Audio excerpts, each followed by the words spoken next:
On parlait de drogue et les politiques qui se droguent. Ah bah là, vous allez voir le témoignage de la police. Vous savez, on a l'impression que nos politiques, ils ont un génie absolu pour savoir la taille de votre piscine et de votre abri de jardin. Hein, je vous l'ai dit plusieurs fois, il faut passer des satellites dernier cri, de l'intelligence artificielle, et on arrive à mesurer la taille de votre cabane de jardin pour savoir si vous devez payer un impôt foncier dessus. Donc ça, c'est au top. Par contre, arriver à trouver des gens qui vendent de la drogue, qui peut-être ont un point de vue de deal, ça, on n'y arrive pas. Ça, c'est... Alors, tout le monde dans la ville sait où sont les points de drôle, sauf la police. Là, eux, ils en sont incapables de savoir où sont ces points de deal que tout le reste de la population, visiblement, a réussi à dénicher. Donc certains disent c'est parce qu'on a une police d'incapables. Et bien là, vous allez voir un policier qui nous dit non. C'est parce qu'on a des hommes politiques qui ne veulent pas que l'on trouve. Et ça, vous voyez, ça percute un peu avec l'actualité que je citais tout à l'heure d'hommes politiques camés au dernier degré, ou du moins de leurs proches collaborateurs camés au dernier degré. Et quand je dis camés au dernier degré, moi je me lasserai jamais de cette phrase du proche collaborateur de Gabriel Attal qui l'a suivi pendant toute sa carrière politique.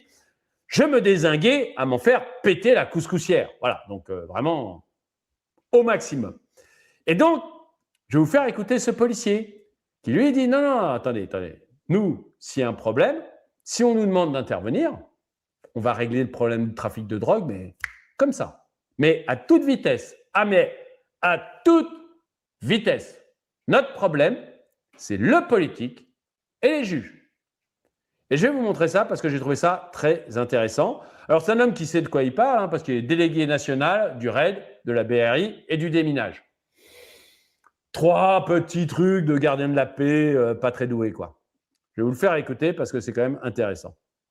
Donne les moyens. Si on vous dit vous avez carte blanche pour aller lutter contre ces narcotrafiquants, vous y allez, on vous donne 100 jours. Est-ce que vous auriez les moyens, le savoir-faire, au fond, en vous disant le politique dit on vous soutient, allez-y. Est-ce que en France nous sommes capables d'éradiquer ces mafias, ces narcotrafiquants?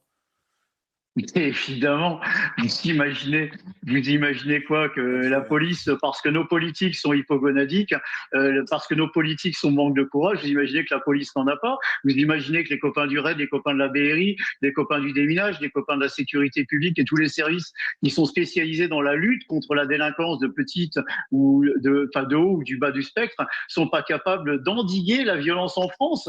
Mais bien sûr que si. C'est pas nous le problème. C'est une volonté politique.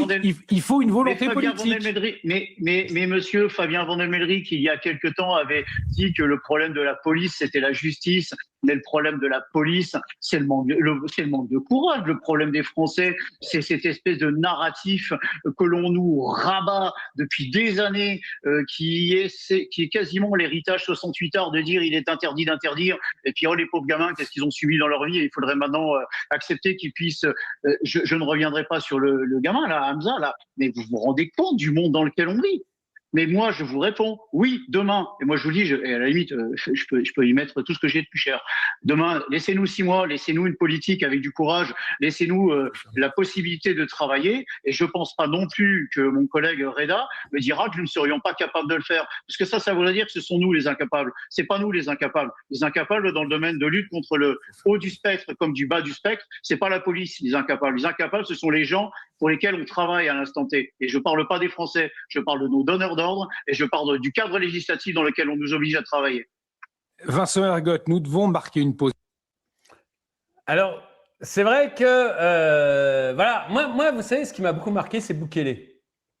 Bukele, un État, donc le Salvador, un État où la criminalité est au maximum, le trafic de drogue au maximum, où il y avait des gangs qui gangrénaient tout le pays, où il y avait même des juges qui travaillaient pour les gangs, enfin, où c'était la totale. Et puis, vous avez un gars qui est arrivé à la tête du pays et dit « On va régler le problème. On va régler le problème. » Et il a juste envoyé l'armée. Et ça a été réglé très rapidement. Il a d'abord envoyé la police, puis pour accompagner la police, il a envoyé l'armée. Et ça a été réglé très vite. Et ils se sont tous retrouvés dans des prisons horribles, mais on s'en fout. Mais honnêtement, on s'en fout qu'ils crèvent dans leur prison horrible. On s'en fiche totalement. Moi, mon problème, c'est pas les criminels. Mon problème, c'est les victimes. C'est d'eux dont je me soucie. Alors, je sais bien qu'en France, ça paraît complètement dingue de dire que ceux dont on se soucie, c'est les victimes et c'est pas les criminels. En France, ce qu'on veut, c'est vous savez, oui, c'est vrai, il a violé une quinzaine d'enfants, parfois des nourrissons. Oui, il en a mangé aussi, mais il a quand même le droit à une deuxième chance, non? Hein, c'est un peu le discours qu'on a entendu, hein, le discours LFI, le discours même du Parti socialiste. Hein. On les a tous entendus. D'ailleurs, ces grands courageux, comme ils ont bien senti que l'opinion publique commençait à en avoir un petit peu ras la gorge, ils ne sont pas venus pour le deuxième vote. Hein. Ils ont laissé voter la droite pour que la mesure passe quand même et qu'on puisse quand même enfermer un violeur multirécidiviste d'enfants avec torture, qu'on puisse le mettre en prison à vie. Mais c'est à leur corps défendant. Ils ont toujours défendu, et ils défendent de plus en plus d'ailleurs, le fait que ces saloperies restent dans la vie de tous les jours. Et c'est la même chose avec les trafiquants de drogue. Mais regardez, le pauvre jeune, oui, c'est vrai, il deal de la drogue, mais c'est pas de sa faute, il a eu une enfance difficile. Et alors, vous croyez que les paysans dans le Gers, ils n'ont pas une enfance difficile ? Vous croyez que les fils d'agriculteurs dans le Cantal, ils n'ont pas une enfance difficile? Ils ne vont pas dealer. Ils reprennent la ferme de leurs parents. Comme ça, ils auront aussi une vie d'adulte difficile. Mais c'est des gens qui veulent bosser. C'est des gens qui méritent le respect. Et tous les autres, vous les foutez, mais bien que... Vous voyez, c'est ça. Laurent a raison, c'est la culture de l'excuse. C'est la culture de l'excuse.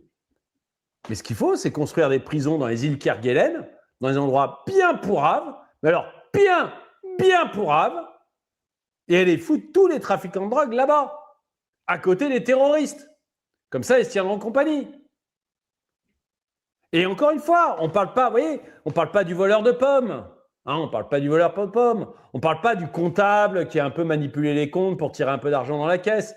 Lui, il a fait du mal, mais vous voyez, c'est pas la même chose.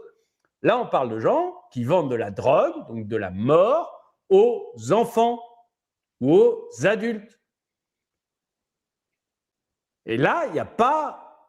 Enfin voilà, il n'y a pas de raison d'être clément avec ces gens-là. J'en ai rien à faire qu'il n'y ait pas la lumière au bout du tunnel pour eux. Mais rien du tout. Rien. À la limite, si vraiment vous voulez être gentil, vous lui dites, bon, écoutez, on leur donne 3 chances, quoi. La première, tu prends déjà 2-3 ans histoire de t'apprendre. La deuxième, on double. Et la troisième, c'est à vie dans les îles Kerguelen. Problème réglé. Et vous voyez, la police est claire. Hein. La police dit, nous, on nous donne l'ordre, on y va. Hein. Et on règle le problème. Mais encore une fois, et ça va bien avec ma vidéo précédente, hein, ça va bien avec ma vidéo précédente, c'est de dire, bon, bah voilà, on a des hommes politiques qui se droguent comme des fous. Mais comme des fous. Alors je sais, il n'y a aucun homme politique qui s'est fait prendre.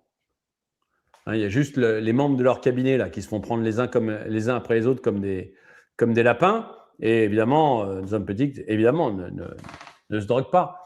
Mais moi, ça commence sérieusement à m'inquiéter et à m'embêter. Et j'ai un autre exemple que le Salvador, j'ai l'exemple de la Chine. Alors la Chine, c'est très clair. Hein. Trafic de drogue, c'est une balle dans la tête. Là, les autorités chinoises, elles sont très très claires. Tu fais du trafic de drogue, t'es exécuté.